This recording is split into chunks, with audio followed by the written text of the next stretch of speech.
What's going on, guys? Figs here with Team FOE. Just got done doing the Supah Players 1K tournament event and ended up placing top 4 with Mecha Frieza, so I wanted to go ahead and give you guys my list. Of course, the tournament was on untapped, so I don't have all the physical cards. Just about have all the physical cards for the main deck, but I don't even have the leader. So I'm kind of glad that obviously we did it that way. I also don't have the SCR, but just wanted to go over the deck profile here with you guys and show you what I played. Give you guys a rundown of everything here, and it's definitely a little different. You'll notice I'm not playing a lot of cards most standard lists are playing, although I am playing somewhat of a standard package. Of course, because good cards are good. So let's get into it. So as I said, played Mecha Frieza. The leader on the front side says that I can activate extra cards from my hand once per turn. Um, and by doing so, I can take a life and reduce the cost by 1. So it reduces the energy cost as well as the specified cost by 1, making all of your 1 cost extra cards cost 0. Really good. Again, extra cards are only once per turn. That is during both players' turn until you get to the backside. So once you're at 4 life, you're able to draw one, switch one of your energies to active mode, draw a card. He draws on the swing on anything, and then once he's awoken, you're able to do the same thing, take a life, to play an extra card for free. But you can do a extra card that is 2 or less. That becomes free. So you get a lot of value on the backside, especially with Universe 9 Assemble. And then, of course, every time you activate an extra card once per turn, that's mono yellow, you're able to then rest one of your opponent's battle cards. So that comes in handy a lot, especially when your opponent has a wide board that you're unable to deal with. And you'll see there's actually a couple of choices that I decided to go differently with because they did put in a lot of work compared to what most standard lists or most standard things are. So let's go ahead and get into it. So that's the leader. We got the Vegeta Unison. I decided to go with 3 of those. That's the Vegeta Unison of Fury. It says choose this card. It's activate main. Choose this card or one of your battle cards. Switch it to rest mode. Then you get to add a marker to the card. So it's a good way to be able to add a marker without having to use a skill. It only has neg skills, so that is its way of plussing. But it says your opponent can't attack with battle cards with energy cost greater than their current energy. So that's the most important part of the effect. We basically use that for all of our matchups for where my opponent goes tall or likes to bring out high energy cost cards above curve. So dark Brawly, red Brawly, it's good against green go tanks. So it allows you to be able to avoid taking damage from those bigger guys early on to allow you to be able to get some energy up and then make your plays. So that was the main purpose. Also, he was a pseudo finisher. I finished a lot of games actually with him because his -3 says choose up to one of your opponent's energy, switch it to rest mode. Then this card gains 5k power, double strike, and dual attack for the turn. So there's a lot of applications where my opponent would just leave 1 energy up because they didn't want me to Universe 9 assemble. I would play the Unison. I'd tap down a Poutine, or I'd tap down a Basil, or I'd tap down whatever other battle card I had on the board. I'd usually, pay 3, tap something down, and then tap down their energy, and then go for game. Happened actually quite often today. Very good card, very solid Unison. I preferred it over the cooler just because the cooler feels more of like a, um, it feels more of it's more of a feel good card because you're drawing cards. You have the option to rejuvenate. But otherwise, it doesn't really do much in terms of closing out the game. It just allows you to be able to just have a Unison that gains a lot of markers, so you can continue to use the Vegeta counterplay. So definitely like that Unison a lot. Wouldn't change it. 3 was perfect. I did wish in my top 4 I did see it more often. Unfortunately, I didn't see it at all the second game until I was basically dead. In the first game, I seen it early, but he had the double strike. So, and in that game, he just drew everything. But yeah, definitely Vegeta Unison was necessary. I'm playing the Slug package, so we're playing 4 of the 1-drop, 4 of the Namekian, and of the Lord Slug Super Namekian, and 4 of the Angela.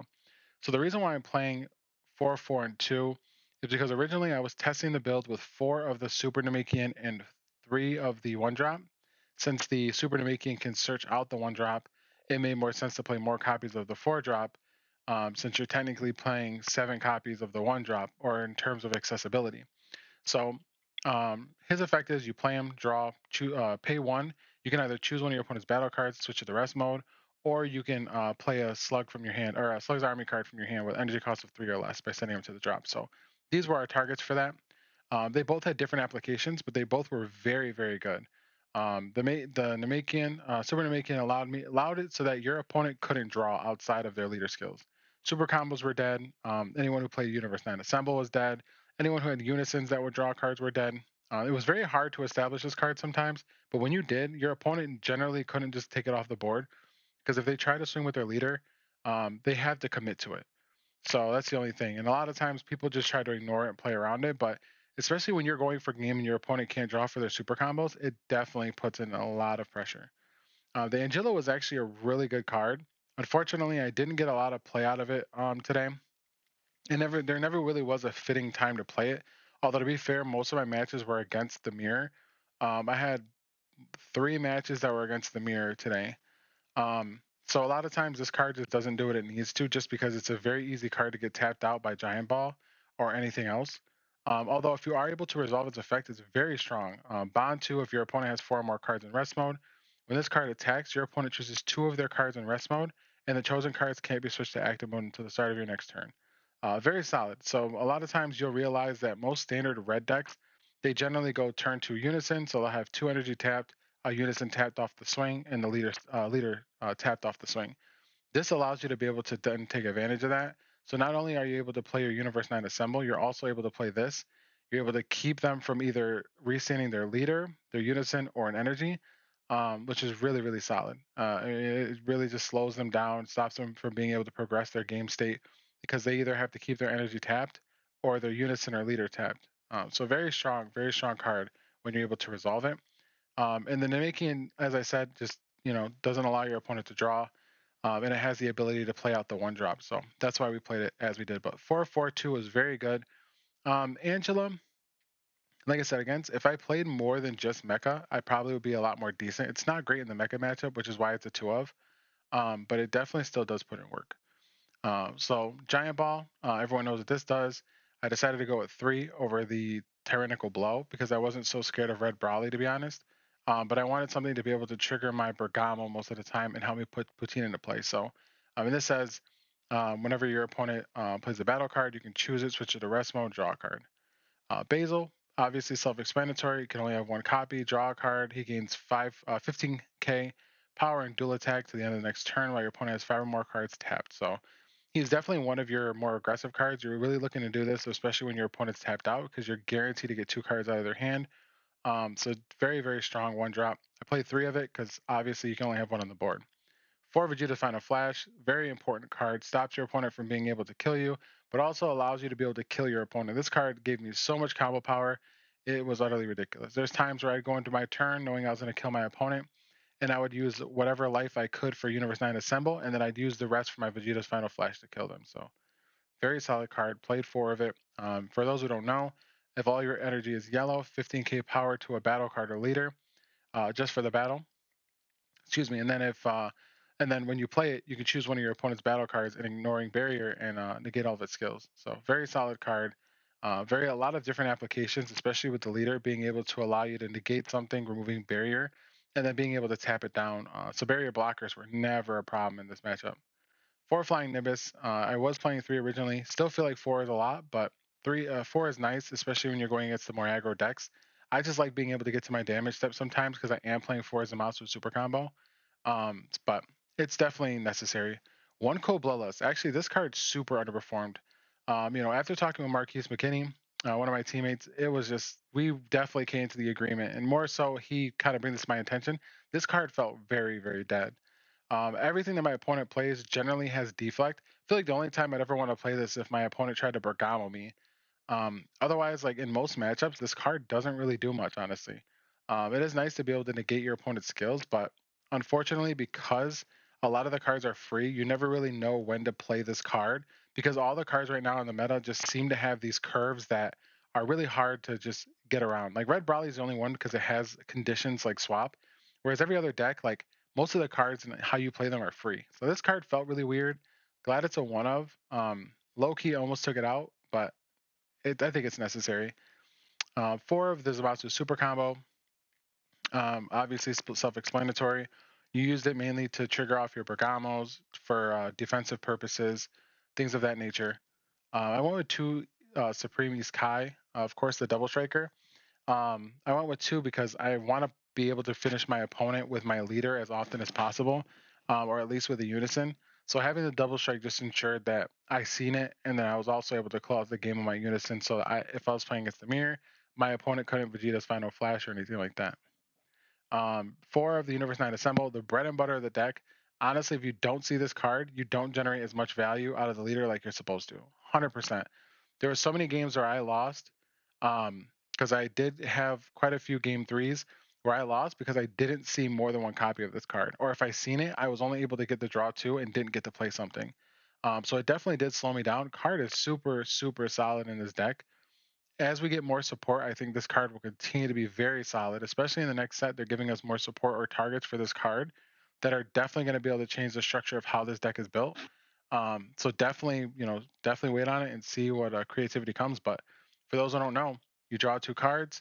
If all of your energy, your opponent's energy is tapped, you can then get to choose a Universe 9 card in your deck with an energy cost of 2 or less and play it. So that's the whole purpose. You're really looking to tap out your opponent, get free value on the backside with this by just taking a life, getting a free dude, drawing another card, or getting a 15k swinger. Happened every time. Every time my opponent was tapped out, I generally was able to end the game just with this card alone, getting Basil and being able to apply that pressure. Fort Chapel, originally had it at 3, bumped it to 4 because I found a lot of times I would draw a couple and then I'd have multiple Universe 9 assembles and wanted to make sure I always had targets. So played 4, plus playing multiple of these against your opponent in some matchups is super broken. When your opponent attacks, they have to rest in energy. So very solid card. Poutine at 2. Don't like playing 3 because it does have unique, but it is a very important card. Is very, very solid as well. Whenever one of your opponent's cards are switched by a skill, you're able to play them from your hand. And then once per turn, when your opponent plays a battle card using a skill or activates a counter skill, you get to choose one of your opponent's battle cards and switch it to rest mode. So this allows you to be able to tap down opponents' cards that they play for free, which of course this is a meta where everything is being played for free. So Poutine was definitely necessary. Very solid card. Definitely did what it needed to. 2 is fine. I don't think you need to play more of it because you generally see it. You draw a lot of cards in this deck. So of course we got the Bergamo. Everyone knows what this does. When one of your opponent's cards is switched to rest mode, you can play him from your hand by paying 2, and then once he's played, you're able to rest 2 of your opponent's cards, ignoring barrier, battle card, and/or energy. Very solid. This card literally, if you're able to resolve this and tap your opponent out, you are generally able to kill them the next turn, especially if you're at 4 life or close to 4. It happened very, very often in a lot of my matchups. 2 Secret Identity Mass Sam was super necessary. Card put in so much work. It's another swinger. It's another body. It costs 0 energy. You're able to get 6 in a drop very easily because you're of course trying to play an extra card almost every turn to really stop your opponent or get the Bergamo set up. For those who don't know, it's an overwhelm. You play it. You choose any number of your opponent's battle cards, adding up to energy cost of 6 or less. Send them to their owner's warp. It does affect tokens. You are able to wipe tokens as well as battle cards that equal 6 or less. So very solid. Best overall in my opinion for the deck. Then we've got the Supreme Kai of Time. So I decided to last minute cut Celzino. In testing and even in most of my games, I hardly ever resolved Celzino. And I feel like if I did, I could have already won what was on the board. So definitely this card put in way more work. It was able to stop my opponent from being able to swing with Unisons after I flying Nibis. Or if I just needed a cheap one cost 40k body, it was able to do that as well.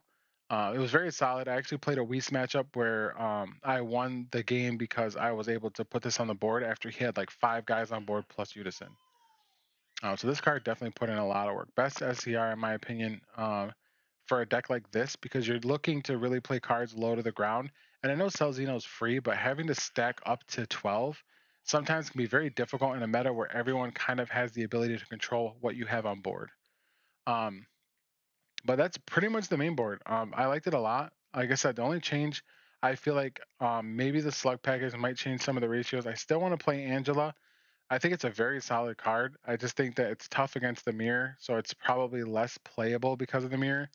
Um, Otherwise, I think it was good. I decided to opt out of not playing Raiders Warcry because Eddie had definitely. I talked about it with my team captain Eddie, and yeah, it just didn't seem like a card that was just worth having the space for.